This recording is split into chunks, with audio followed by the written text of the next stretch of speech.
Shalom and welcome to Che Languages. Now if you watched an older video of mine on Hebrew, you might remember that I showed this map. Although it's not exactly the same map because it has been updated on Wikipedia now, and fun fact, Cypriot is no longer debated to be a Semitic language, it's definitely not one. But nonetheless, you may notice that there is a large number of Semitic languages on here. Despite this, you only usually hear about a few of them, such as Hebrew, Arabic, Aramaic, sometimes Amharic. As you can see, there are quite more than 4 of them on there, so let's talk about 3 lesser known Semitic languages today.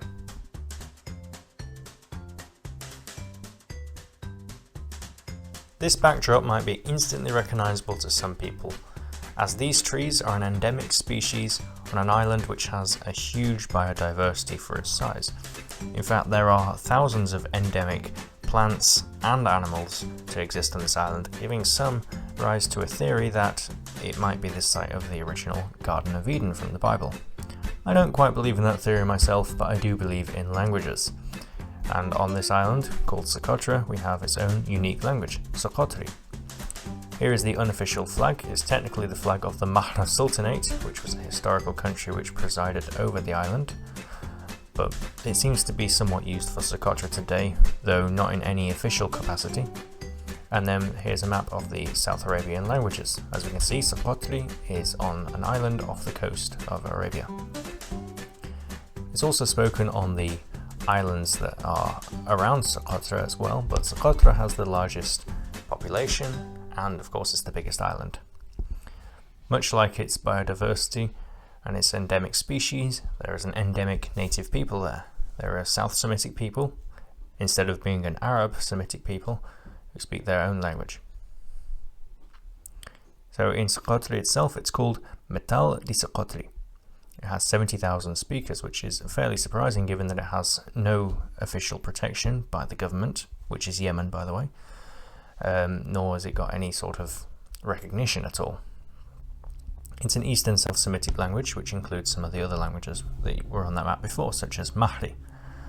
Western South Semitic languages are the ones that are found in Ethiopia, as we'll go on to see later in this video.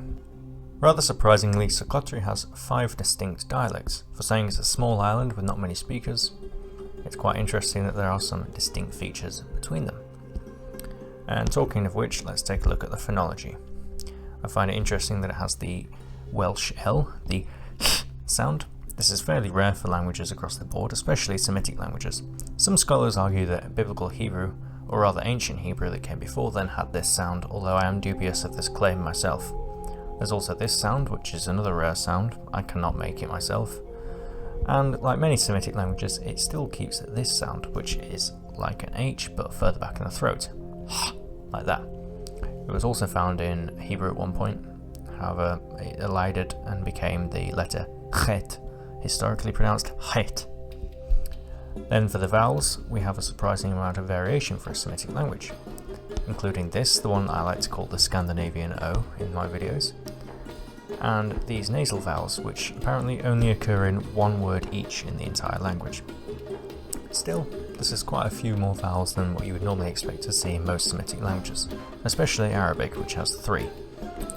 In 2014, a standardized script was devised, and this is the 5 extra letters that they decided to add to represent sounds that do not come in normal Arabic languages. As we can see, they found a way of representing j and g, which I find rather odd considering that some scripts, such as the Persian script, represent these in other ways that seem to make a bit more sense. Nonetheless, these are the extra letters. And I did find one sample of Soqotri. This was just on Wikipedia, and it's not in the Arabic script that we just talked about just then, it's in the romanization. Apparently it's Soqotri poetry. Again, this is the only actual proper example of any sort of full sentence and not just individual words that I could find. But for now, let's talk about our next language on this list. As I mentioned, I did say we were going to talk about Ethiopia. So we're going to be talking about another Semitic language found deep within the heart of it, Harari. Here is their official flag. I don't really know what to make of it. I like the colour combinations, but it's always weird having such an intricate coat of arms or emblem on the flag. although if you look closely, it does show a city gate, which is the city of Harari itself. We'll get to in a minute. Here is its position within Ethiopia. And yes, here is the walled city of Harari itself, although Harari is an outdated exonym. The endonym is Gay.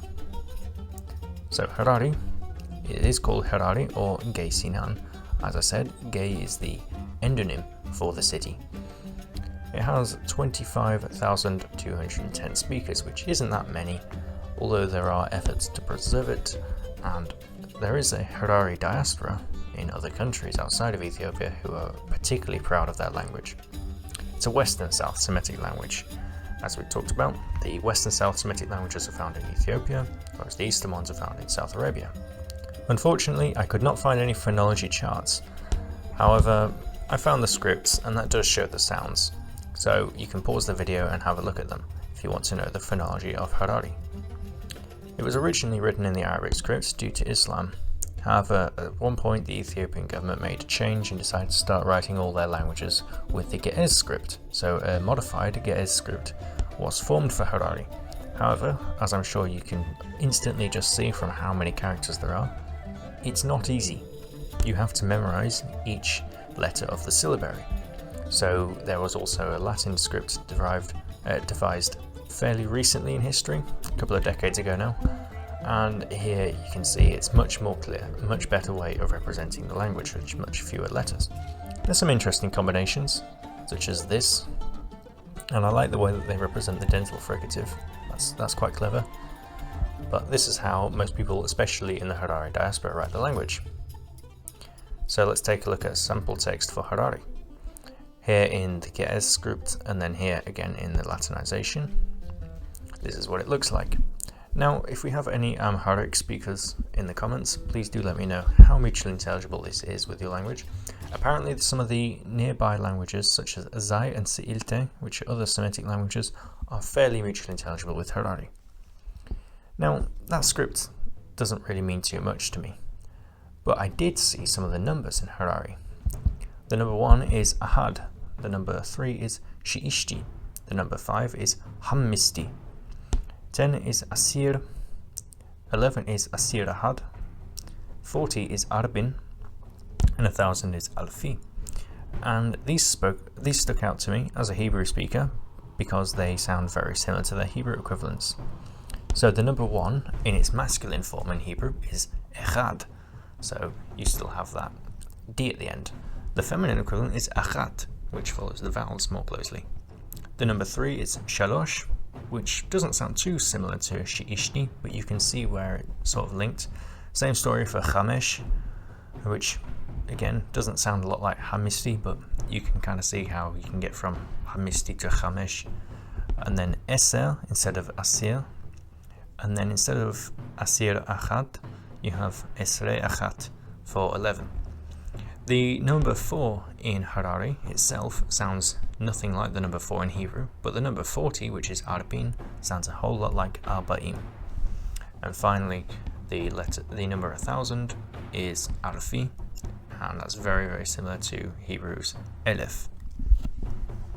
As for Harari though, that's all I could find. There's not a whole lot of samples out there on the internet, although apparently a lot of people do use it to communicate in their diaspora. So that's it for samples, and let's move on to the final language of the day. So the final language of today we've already talked about earlier this week, that being Maltese. Here is the Maltese flag, and yes, you may have watched my short video on it earlier this week. However, there's only a certain amount of information you can cover in under 60 seconds. Now, Maltese are of course spoken on the small island nation of Malta in the Mediterranean Sea, making it one of the few non-Indo-European languages inside of Europe. Maltese is called Malti or I Lingua Maltia in Maltese itself. It has 530,000 speakers, and it's a secular Arabic language derived from Maghrebi Arabic. In fact, it's the only surviving secular Arabic language still today. It has 5 discernible dialects: Jetuni, Ormi and Cotaneran, which are all spoken on the main island of Malta, Gozitan, which is spoken in Gozo, which is the second big island of the Maltese archipelago, and Maltrian, which is short for Maltese Australian, which is spoken by the Maltese diaspora community in Australia, which is surprisingly large. The first text in Maltese is Il Cantilena from the 15th century. Here is a look at that text. It's just that one page, and the entire book contains only 2 words of foreign origin, both from Latin. However, this would change as Malta swapped between different hands over the centuries and got lots of cultural influence, especially from Italian cultures. Ended up getting 52% of its vocabulary from Italian. 36% remains secular Arabic, 6% from its time under the British Empire, and the rest comes from Sicilian, French and Catalan. Do not forget that the Catalonians once had a trading empire very similar to Venice. Here is the phonology of Maltese. It's fairly typical for a Semitic language, although it doesn't contain the ch sound, and nor does it contain the p sound. A bit more about that in a second. Here's the Maltese alphabet. Maltese is famous for being one of the only Semitic languages, if not the only Semitic language to use the Latin alphabet. And at first it can look scary when we have letter combinations like this. However, they both make the same sound, as you can see with this pronunciation guide. Another thing to note, as I just mentioned before, it doesn't contain q, and that's because despite still writing it with the letter Q, it no longer makes that sound. It now just makes a glottal stop. Some other Semitic languages do this as well, such as Lebanese Arabic. Now let's take a look at some samples of Maltese. The first part of this, Bredmin, is very similar to Hebrew Bnei Ha'adam, which means people. And then here we have some Italian loanwords too, Dignità, Spiritu and Dritiet.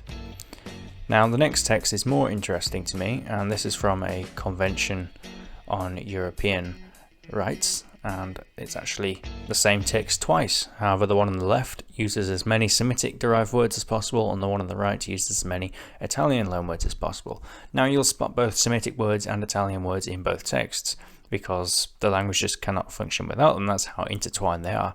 And bear in mind, if you were to ask the average Maltese speaker to translate this text into Maltese, they would probably come up with something that's a bit more of a mix between the two. No one uses all Semitic vocabulary or all Italian vocabulary, but it really does show the interesting mix of cultures that have entered this. Despite being a Semitic language, it has so many words from an Indo-European language. But that's all I have to say about Maltese right now. So let's wrap this video up. So that's all we have time for today. I hope you enjoyed this. Please do let me know which of these languages was your favourite and which ones you'd like to see next time. There is a whole world of very underrated Semitic languages out there, and I'm definitely going to make more of these videos. Once again, thank you for watching. Please do consider subscribing to the channel and let me know what you think below. Until then, I'll see you next week. Yalla.